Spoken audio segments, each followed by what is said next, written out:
Hello नमस्कार दोस्तों, आप सभी कैसे हैं? आशा करता हूँ आप सब बढ़िया होंगे। तो दोस्तों, आज की एक बात बताऊं। देखो, जितने भी स्टूडेंट तैयारी कर रहे हैं और सब आरआरबी एनटीपीसी की तैयारी कर रहे हैं, उनका ग्रुप डी का भी एग्जाम होगा और अदर एग्जाम भी दे चुके हैं। जिनको सफलता मिल गई उनकी तो भाई जिंदगी सेट हो गई है, और जिनको अभी सफलता नहीं मिली उनको अभी भटकना ही है। एनटीपीसी में भी आपको ये मान लेना चाहिए कि इसमें 8,000 बच्चा ही सिलेक्ट होना है। जो जितनी ज़्यादा मेहनत करेगा उसका ही सिलेक्शन होगा एंड तक। 8,000 स्टूडेंट के अलावा 50 लाख की जो भीड़ है वो यहाँ पर उसको अपना वापस उदास मुंह लेकर के, उदास मन लेकर के आना ही होगा। ये बात अपने माइंड में बिठा लीजिए, और मैं आपको एक सच्चाई बता दे रहा हूँ जो कि आपको कभी कोई बताता नहीं होगा। मैंने खुद का एक्सपीरियंस किया है, और जितने भी स्टूडेंट जो सॉरी जितने भी साथ मेरे आए थे, जितने भी अभी जॉब कर रहे हैं मेरे फ्रेंड हैं, जितने भी हैं, देखो उनसे मुझे, और जितने भी मैंने टॉपर देखे हैं और जितने मैं अपनी लाइब्रेरी में अपने पास में स्टूडेंट को देखता हूँ, उनसे मुझे एक सीख मिलती है, और हर किसी से मैं एक्सपीरियंस लेना चाहता हूँ, और हर किसी इंसान से छोटा भी होगा ना, उससे कुछ सीखना चाहता हूँ। ये मेरी एक कला है, और उसको सीख करके मैं अपने पे अप्लाई भी करता हूँ। और दूसरी बात ये है कि एक बात मैं आपको कंपटीशन की सच्चाई बता दूँ, जो वनडे एग्जाम दे रहे हैं, यूपी के हर एग्जाम को छोड़ के कह नहीं सकता कि यूपी के हर एग्जाम में जो भी एक आध दो छोड़ करके पुलिस है, और जो नॉर्मल जो भी एग्जाम है, जो लेखपाल वगैरह है, इनमें देखो थोड़े इनमें जीएस का पूरा रोल है वहाँ पर। अगर मैं इधर सेंट्रल की जितनी भी भर्ती होती है उनमें आ जाऊँ, और अदर राज्य में जितनी भी पुलिस की भर्तियाँ होती हैं, वहाँ पर देखो सबसे ज़्यादा रोल मैथ और रीजनिंग का है। जिसका मैथ और रीजनिंग सही नहीं है ना, उसका सिलेक्शन लेना बहुत ही मुश्किल है आज के टाइम में। क्यों? कि आपको पता है कि जीएस के अंदर सबका ही स्कोर सेम रहता है, 2-4 नंबर का इधर-उधर अंतर आता है, टॉपर से टॉपर होगा। वो एक अपवाद होते हैं, जो भाई 40 में से कम 35 नंबर ले आएगा, वो एक उसकी अदल बहुत अपर लेवल की तैयारी होगी, उसकी टक्कर कोई नहीं दे सकता, और उनसे कभी कट ऑफ डिसाइड नहीं होती। मैं आपसे कहूँगा, जिसका मैथ रीजनिंग सही नहीं है, वो जॉब के लायक नहीं है। इस टाइम इन जो वैकेंसियाँ चल रही हैं, इनमें जॉब के लायक नहीं है। बुरा लगता है, बुरा लगना भी चाहिए, क्यों नहीं है मैथ रीजनिंग सही? और जिसका मैथ रीजनिंग सही है वो अलग से नहीं आया है। वो आप जैसा ही स्टूडेंट है, बहुत कमज़ोर स्टूडेंट था, उसने प्रैक्टिस कर करके अपने मैथ को सही कर लिया। आज जो एनटीपीसी का एग्ज़ाम देने जा रहे हैं, उनका स्कोर मैथ में अगर 30 क्वेश्चन है, 30 में से 25 प्लस नहीं हो पा रहे हैं, तो कॉम्पिटिशन में ये समझ लिए एंट्री नहीं होनी है। जो स्कोरिंग सब्जेक्ट है मैथ और रीजनिंग है, उनके सिवा आपको जहाँ भी स्कोर जितना भी करोगे जीएस में, 15 भी क्वेश्चन कर लोगे, 20 क्वेश्चन हर कोई करेगा। हर कोई का मतलब ये है कि जो टॉपर होगा या ज़्यादा अच्छी जीएस होगी, 15 तो स्कोर नॉर्मल स्टूडेंट करेगा ही करेगा उसमें। इतना कर रहे हैं कोई बात नहीं है। प्री में एंट्री करने के लिए आपको इतना करना ही होगा, और मैथ रीजनिंग के अंदर पूरे में पूरे मार्क्स लाने ही होंगे। उस मैथ रीजनिंग के लिए आपको, जो मैथ के लिए मैं रणनीति बता रहा हूँ आपको, जिसका मैथ कमज़ोर है, मेरा बहुत मैथ कमज़ोर था, और मैं मतलब उस पे मैंने एक चीज़ सोची कि शायद जो चीज़ भाई जिससे हमको जॉब मिलनी है, उस पे सबसे पहले काम करना चाहिए ना, हमको क्यों फालतू में भटकना चाहिए। जितने स्टूडेंट हैं उनको मैं बता दूं, जो मैराथनों के चक्कर में पड़े रहते हैं, उनकी ज़िंदगी बर्बाद है। बर्बाद है, ये तय है। जिसने अपने पेन नहीं घिसे, जिन्होंने अपने हाथ से रफ पर लिख करके क्वेश्चन नहीं किया और रीजनिंग नहीं सॉल्व की, उसका मैथ रीजनिंग कभी ठीक हो ही नहीं सकता है। ये बात मन में बिठा लीजिए, कभी भी सही नहीं हो सकता है। हाँ, कुछ टाइम के लिए वीडियो देख करके आपके 1-2 दिन के लिए वो आपको फॉर्मूले याद रहेंगे, मैथ के क्वेश्चन के टाइप वाइज याद रहेगा। उसके कुछ दिन, 10-12 दिन गुजरने के बाद आपको कुछ पता नहीं होगा कि मैंने पढ़ा क्या था। और एग्जाम में पहुंचने के बाद तो आपको बिल्कुल पता ही नहीं चलेगा कि क्वेश्चन आ कहाँ से रहे हैं। फिर वही स्टूडेंट कहते हैं कि सिलेबस से बाहर था पेपर। अभी तक मैं चिल्लाता आया हूं कि आरआरबी के जितने भी पेपर हुए हैं अब तक, सभी पीवाई क्यू थे। लेकिन कुछ स्टूडेंट इतने डिमोटिवेट आ जाते हैं, कमेंट कर जाते हैं कि सारा पेपर पीवाई क्यू से नहीं बन सकता। आपको विश्वास नहीं होगा। अगर आप देखो, मेरा काम तो यही है, मैं हर वक्त मैंने यूथ की बुक हैं और रीजनिंग की जितनी भी बुक हैं, जो भी देखा है मैंने एनालिसिस किया है। एसएससी की रीजनिंग इस बार इसमें रख दी थी, रेलवे के अंदर रीजनिंग का थोड़ा पैटर्न चेंज किया है उन्होंने। लेकिन आपको बात बता दूं, मैथ का अंदर कुछ भी चेंज नहीं था। ग्रुप डी 2022 के अंदर जितने भी पेपर हुए थे, पूरा का पूरा पेपर सीबीटी 1 का, एएलपी का पूरा डिक्टो क्वेश्चन थे। कल मैंने टेलीग्राम पर 2-3 क्वेश्चन डाले थे, जाकर देख लेना, टेक्नीशियन में आए हैं।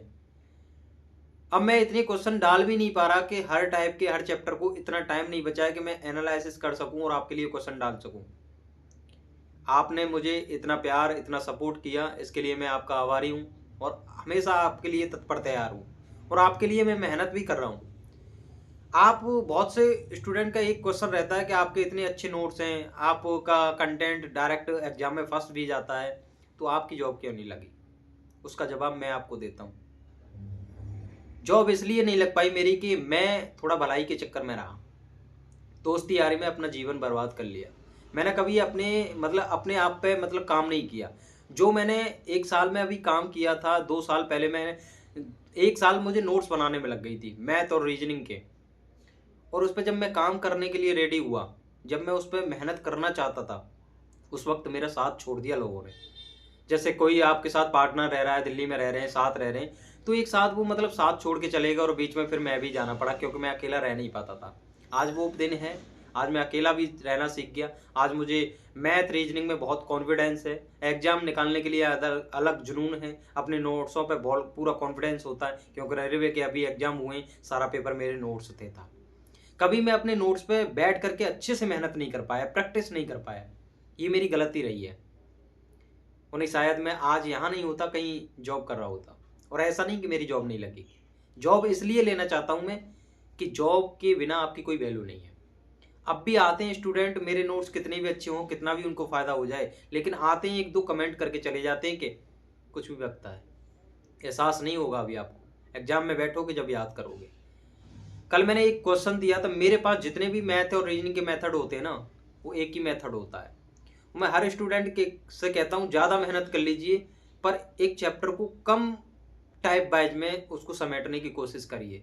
मैंने एज के क्वेश्चन दिए थे और मैंने एज का एक क्वेश्चन का सॉल्यूशन आपको टेलीग्राम पर दिया था। जिन्होंने ज्वाइन नहीं किया, जाके ज्वाइन कर लें। शायद अगर मुझे मौका मिला तो व्हाइट बोर्ड ला करके मैं आपको एक एक चैप्टर को ऐसे उधेर के दिखाऊंगा कि आपको विश्वास नहीं होगा कि कोई टीचर भी ऐसे पढ़ा सकता है।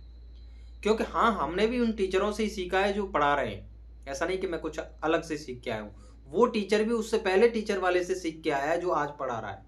ऐसा चेन चलती ही रहती है। लेकिन मैंने इतने टीचरों का कंटेंट देख करके मैंने नोट्सों पे जो काम किया है ना, वो आप सोच भी नहीं सकते।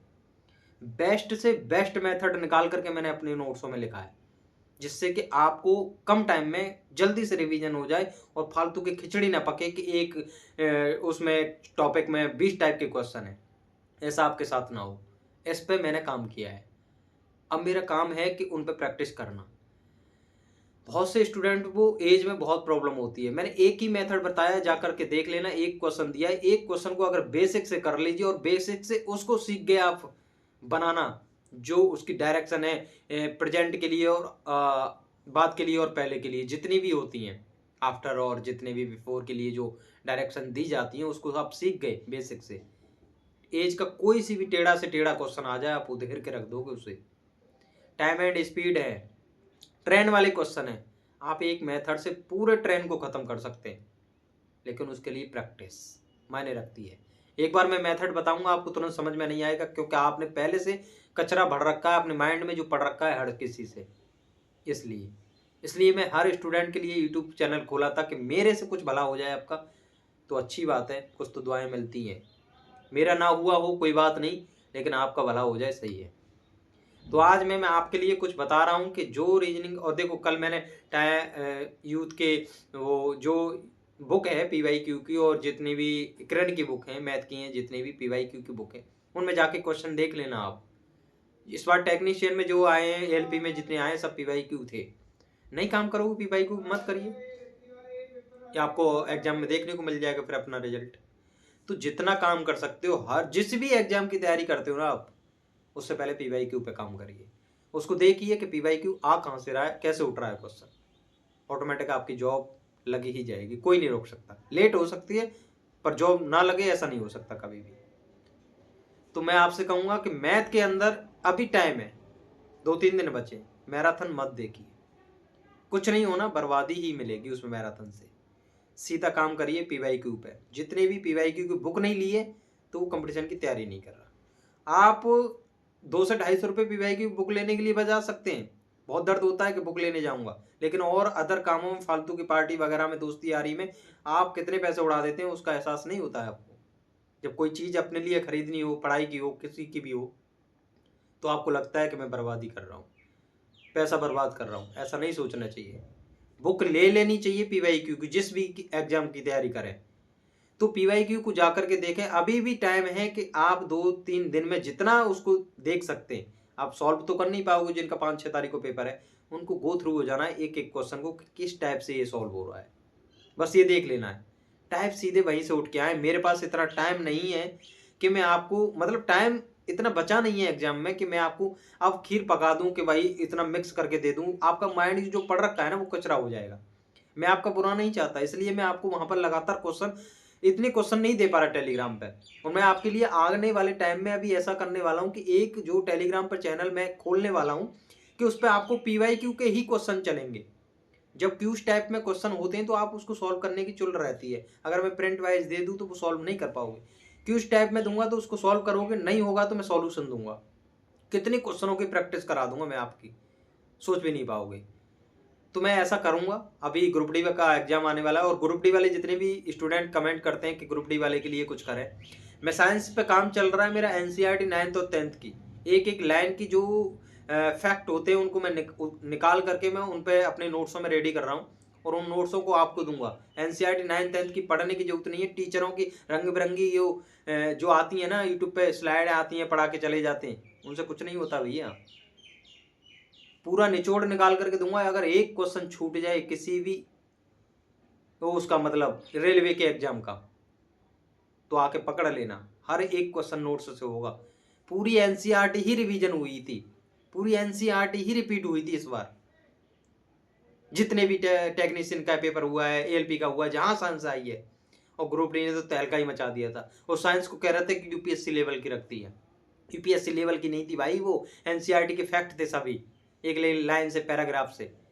मत करो उस पर काम, लो टीचरों की मैराथन, तो आप उन पर काम करें, ठीक है। मैथ रीजनिंग के अंदर सबसे पहले मैं बता दूं टाइम एंड स्पीड वगैरह से, और जितने भी वो हैं, टाइम एंड स्पीड है, टाइम एंड वर्क है, पाइप एंड टंकी वाले से, टाइम एंड वर्क में पाइप एंड टंकी वाले एमडीएच कॉन्सेप्ट पे, वहां से क्वेश्चन आए थे। सीआई के 2 ईयर 7 ईयर, मतलब सॉरी 7% वगैरह के ऐसे क्वेश्चन आए जिन पे प्रैक्टिस करके जानी है आपको, जिससे कि वहां सोल्यूशन नहीं होगा, सक्सेसिव लगने का काम ही नहीं करेगा। थोड़ा बेसिक से आपको क्वेश्चन 1-2 करके चले जाना, उनका काम हो जाएगा, ठीक है।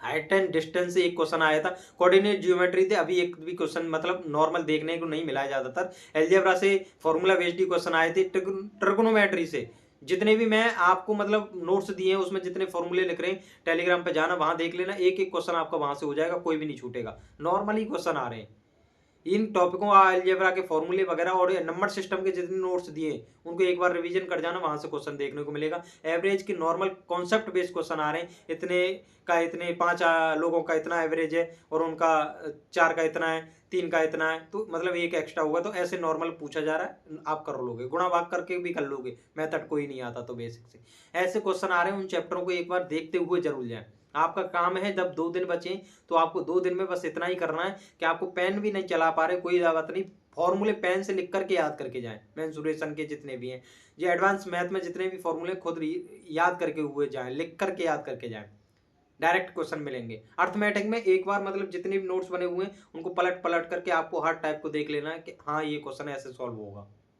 बाकी फालतू काम नहीं करना है, फालतू मैराथन नहीं देखनी है। और कोई भी सेंटर के बाहर जाकर के ऐसा ना करे वहां की बुक के चिट्टा ले जाए और वहां पर पलट पलट के पढ़ रहा है, दिखा रहा है, कुछ नहीं होता 1 घंटे में। तो फालतू की ये दिमाग को लोड ना दें, वहां पर जाकर के एकदम रिलैक्स होकर के आराम से पेपर में बैठे, जो पढ़ा है 100% पढ़ा है आपने, 100% अच्छा एग्जाम होगा ये सोच करके एंट्री करें। पॉजिटिव सोच लेके अंदर जाएं, किसी से एग्जाम के टाइम बात ना करें, किसी को अपने पास भटकने दें, नेगेटिव लोगों को जो कि आपको डिमोटिवेट करें। बाहर किसी की बात नहीं सुननी है। एग्जाम सेंटर पे भी जाएं तो एकांत में खड़े हो जाएं, जो कि आपसे कोई चर्चा ना कर सके। जब एग्जाम से बाहर निकलें तब आपको याद आएगा कि हाँ कितना फायदा मिलता है इन सब चीज़ों से। जब नेगेटिव लोग आपको एग्जाम के टाइम और जाते टाइम सेंटर पर मिल जाए ऐसे लोग, तो आपको तोड़ के रख देते हैं। वो एग्जाम अच्छा भी हो रहा होगा तब भी बिगड़ जाता है। तो ऐसे लोगों से दूरियां बनाएं। रीजनिंग के मैंने कॉन्सेप्ट कल कैलेंडर का एक स्टूडेंट ने मांगा था कि कैलेंडर का शॉर्ट नोट दे देना। एक ही मेथड होगा, शॉर्ट नोट जितने भी क्वेश्चन बनते हैं एक ही से उधेड़ दोगे आप हर क्वेश्चन को। मैंने कल एज वाला क्वेश्चन डाला था, कोडेड वाला, जितने भी कोडेड आते हैं गुणा भाग जो चिन्ह दे देता है, मैंने एक क्वेश्चन बताया था उस कोडेड को ऐसे ना सॉल्व किया करें एकदम चिट्ठी बना करके ऐसे चढ़ते जाते हैं, ऐसे नहीं। जितने भी सिंबल दिए होते हैं उनके नीचे उनका मतलब लिख लें, जो ऊपर देकर रखा होता है, गुना का मतलब पिता है और माइनस का मतलब भाई है, उनके नीचे उनको लिख लें और जहाँ से स्टार्ट हो रहा है उसको खुद मान लें और खुद मान के उसको चलते जाएं कि उसकी मम्मी है, मम्मी की बहन है तो मौसी लगी, मौसी के पापा हैं तो वही नाना लगे। ये सब उसको सीधी अपने खुद से कनेक्ट करते जाएं। पल मतलब 5 सेकंड बहुत होती हैं क्वेश्चन को सॉल्व करने के लिए, कोडेड वाले को बस लिखने में टाइम लगेगा, सॉल्व करने में नहीं। तो आप उससे मैंने एक क्वेश्चन ही भेजा है, एक क्वेश्चन से पार पूरे कोडेड वाले जितने भी क्वेश्चन है सब हो जाएंगे, उनको देख लेना, ठीक है। बाकी मैं ज़्यादा टाइम इतना है नहीं कि आपको मतलब ज़्यादा टाइम के लिए वीडियो बनाऊं और मतलब आपको डिस्टर्ब करूं कि फालतू के नोट्स देते जाऊं, क्योंकि इस टाइम डिस्टर्ब हो जाओगे आप। आगे आने वाले का एग्जाम है, जो लेट है अभी एग्जाम, उनके लिए मैं बहुत कुछ अच्छा करूंगा, क्योंकि सेंटर से जैसे ही पता चलेगा कैसा पेपर आ रहा कैसा नहीं आ रहा, उनके लिए बहुत फ़ायदा मिलने वाला है। वो सभी लोग टेलीग्राम से जुड़ जाएं, उनके लिए मैं डिक्टो वही क्वेश्चन वहाँ पर दूंगा जो नोट्स होंगे, जो पता चलेगा कि एग्जाम में ऐसा पेपर आ रहा है। सीक्रेट होगा सब कुछ, जो आपको किसी को पता भी नहीं चलेगा इन सब चीज़ का, जो पता भी नहीं चल पाता ना कोई बताता है, ठीक है। कचरा ना होगा, इंपोर्टेंट चीज़ें ही आपको टेलीग्राम पे देखने को मिलेंगी। बाकी नमस्कार, मिलते हैं अगली वीडियो में, धन्यवाद।